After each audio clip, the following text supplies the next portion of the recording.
Kenny Ball and his Jazzmen. Now, our next guest was born in 1894. He was the oldest performer at the Queen Mother's 80th birthday show at the London Palladium. He used to appear in melodramas which had titles like Dead, Dead, and He Never Called Me Mother. It was back in 1926 that he formed a double act with Bud Flanagan, and really it was only by chance that they went on the stage instead of becoming bookies, but that was the stage's gain and bookmaking's loss, because Flanagan and Allen went on to become one of the most loved comedy acts in Britain. Ladies and gentlemen, will you please welcome the sole survivor not only of that duo, but also of the famous crazy gang, Chesney Allen.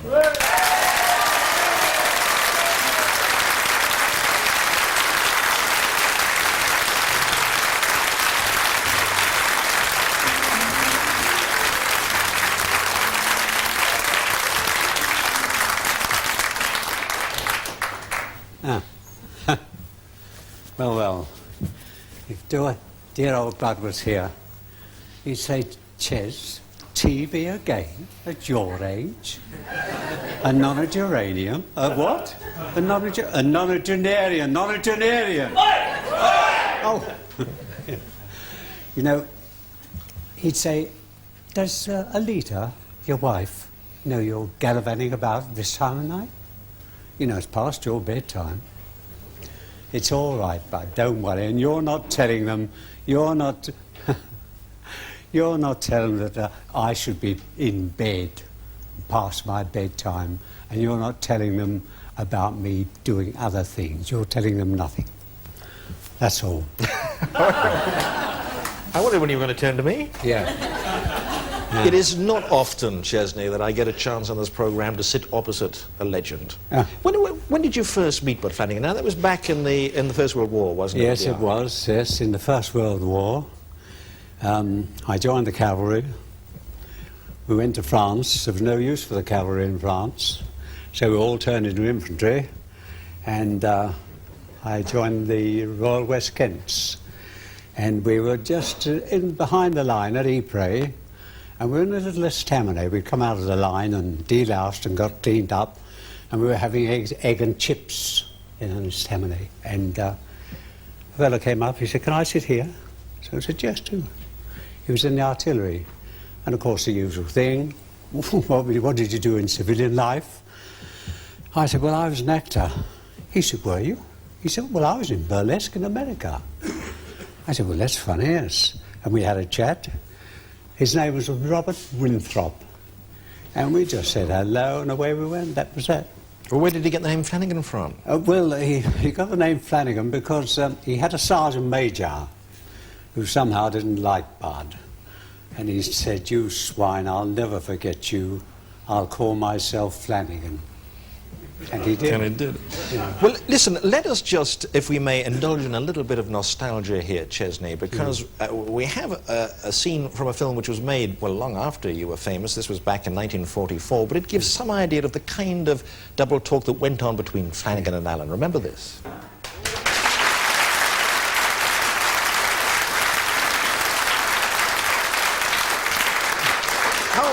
How did you get on with Bud? Because so many of these show business teams, they tend to be together only for work and that's all. No, well, quite different with Bud. We were great friends.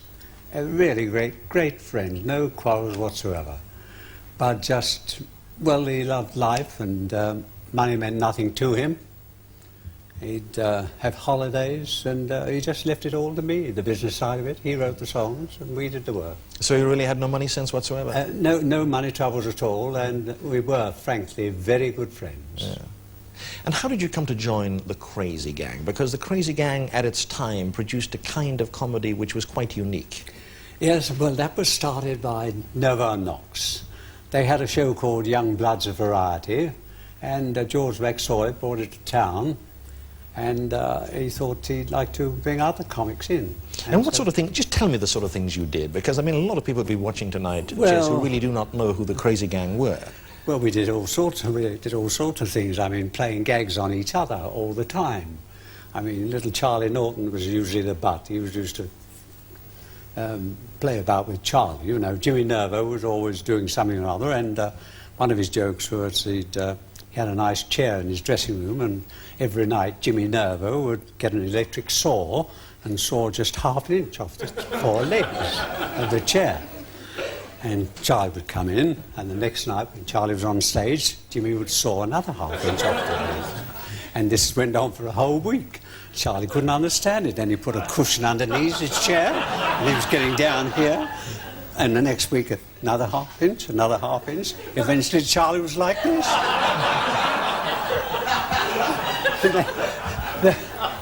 That is perfectly true. But didn't they used to go out the front of the theatre and show the people and take them to the wrong seats and things? The wrong seats, oh yes, many times. Oh yes, that's happened often, and the boys played many gags. Eddie Gray particularly, the Monsieur, he was, he was just full of gags, Eddie Gray. During the war, we went to Tangmere, and there was a great fighter station, you know, where Sir Douglas Bader was. Went to a show, the whole gang. And so we went up, of course, a very hush-hush during the war. 2 sentries on the gate, and Bud and I went up, said, Flanagan and I, doing a show for the boys. I said, right, go in, go in. And Noah Knox came along, we're doing a show for, oh, it's all right, go in. And at Northern Gold, the same thing, who goes there? Go in. Along came Eddie Gray, sentry says, halt, who goes there? He said, I have come for the plans of the Blenheim bomber for the Führer. Sentry said, oh, you better go in, you must be one of the bloody crazy guys.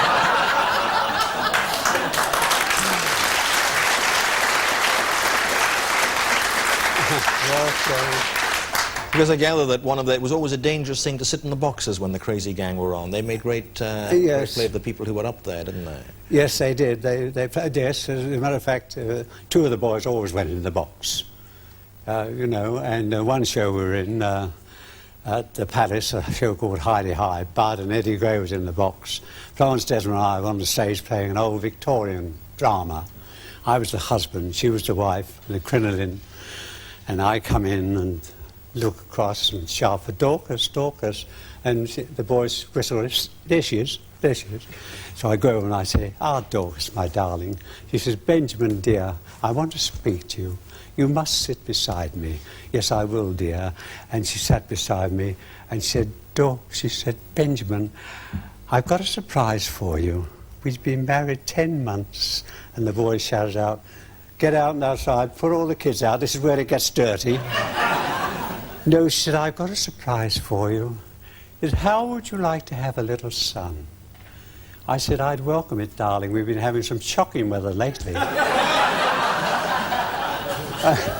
Then the boy said, here, Bert, come over here, Bert. Don't you understand? You're going to be a daddy. I said, well, I never did. She said, you must have done. Been done many times since, you know. Was all this carefully scripted beforehand? Oh, were all the gags scripted, or was a lot of it really off the cuff? No, a lot weren't scripted. A lot of ad-libbing too.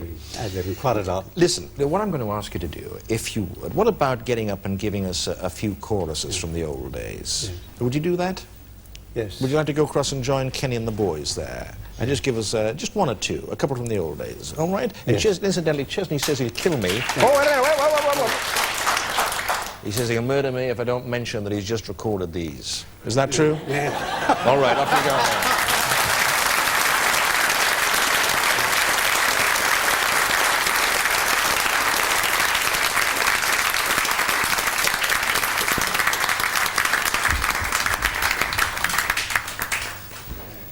Our voices when we were very young, of course. The new record with the old voices.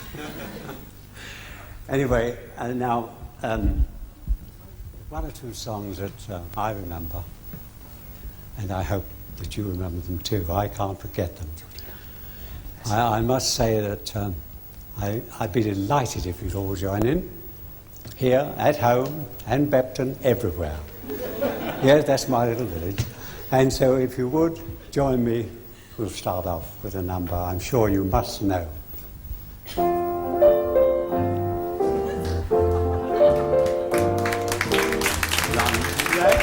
Run, rabbit, run, run, run. Run, rabbit, run, rabbit, run, run, run. Bang, bang, bang, bang, when the farmers come. Run,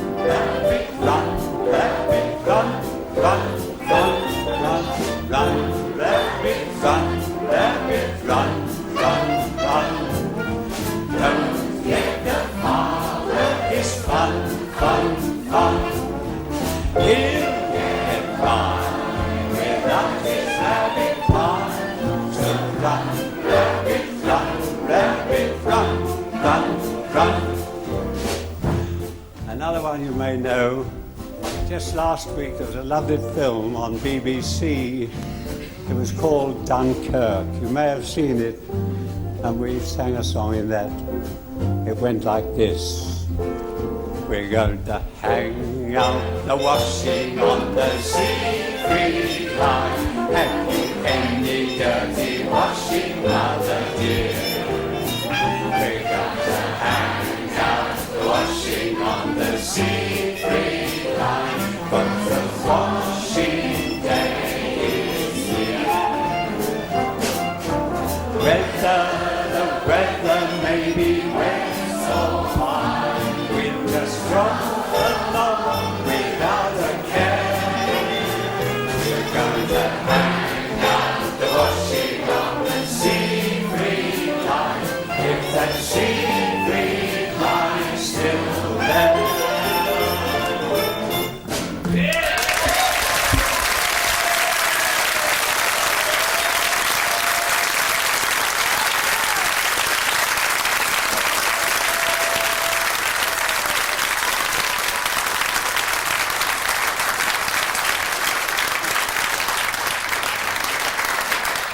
I'll bet that awakened a few memories for a few people. Funny you should mention the film Dunkirk. I was watching it myself on Wednesday, I think it was. Anyhow, let me say that in about a month's time, and in fact I think it's on the night of the royal wedding, a new show is opening which is based on the life of Flanagan and Allen, and I'd like you now to meet the man who will be playing the part of Chesney here at Chichester. He's the star of All Creatures Great and Small. Ladies and gentlemen, Christopher Timothy.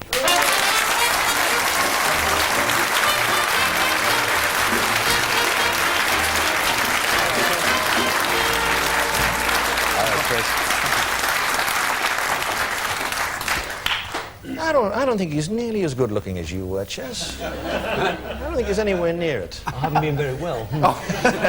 It's not often I set off as a legend. That's true. Think about it. I thought it was a good line. That was a good line. You're always playing people who are either still around or who certainly existed. I mean, starting with James Herriot and the Bet series, of course. Then you were with the York Mystery Plays. You played the part of Jesus Christ, and now, of course, Chesney. I just wonder.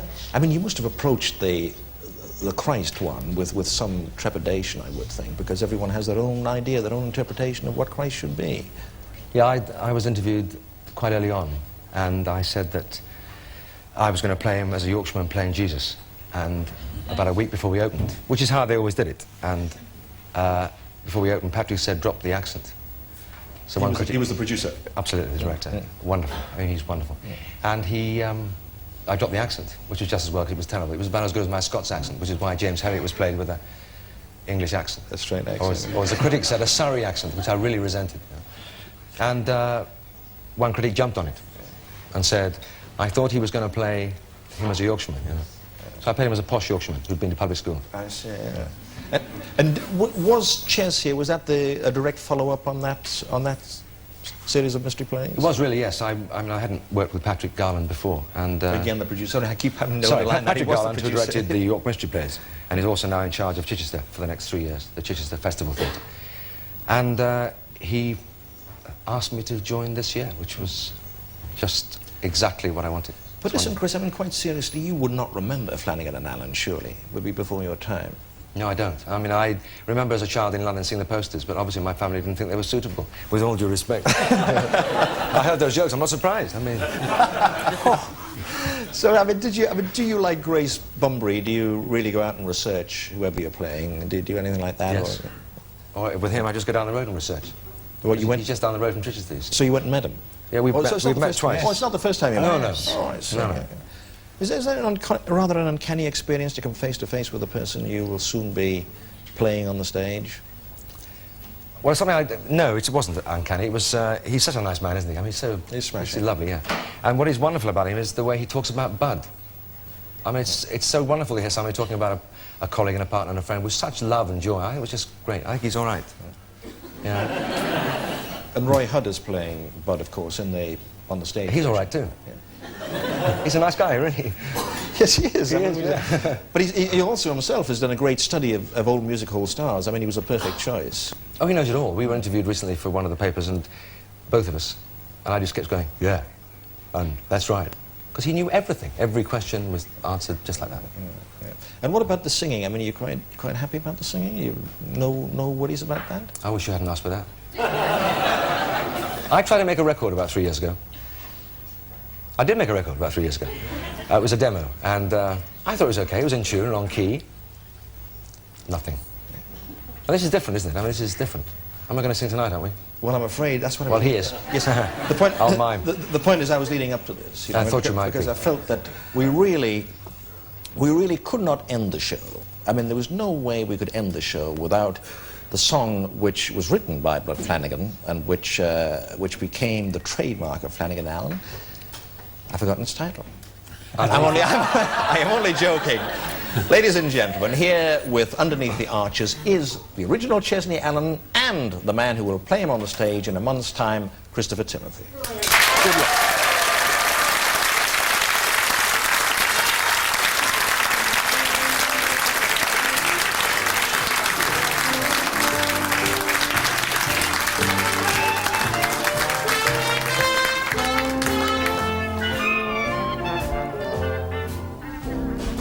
Underneath the arches, we dream our dreams away. Underneath the arches, on cobblestones we lay. Every night you'll find us, tired out and worn. And on that note, we leave you until next Saturday. Hope you'll join us then. In the meantime, have a nice weekend. And from all of us here, good night. Heralding the dawn, sleepy when it's raining, and sleepy when it's fine. Train traveling by,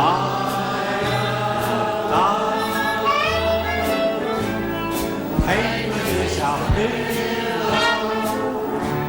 No matter where we stray, underneath the arch.